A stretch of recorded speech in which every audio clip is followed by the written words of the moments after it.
মুমিন ব্যক্তির ইমানের কারণে ইমানের কারণে তার আত্মমর্যাদাটা এত বেড়ে যায় যে সে হক কথা বলতে গিয়া রিজেকের চিন্তা করে না, চাকরির চিন্তা করে না। হক কথাটা যদি বলি, আমি সরকারি চাকরি করি, হক কথা বললে পরে চাকরি থাকবে না। ইমামতি করি, হক কথা বললে পরে চাকরি থাকবে না।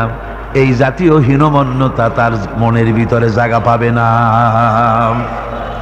যেহেতু কোরআন তার শিখাইছে, কিসের ভয়? রিস্কের চিন্তা করো? রিস্কের চিন্তা করার কোনো দরকার নাই। কোরআন তোমাকে বলে দিয়েছে, ঈমান এনেছো তুমি যার উপরে, ইন্নাল্লাহা হুয়ার রাজ্জাকু যুল কুওয়াতিল মাতিন। নিশ্চিতভাবে আল্লাহই হচ্ছেন মহান রিজেক দাতা।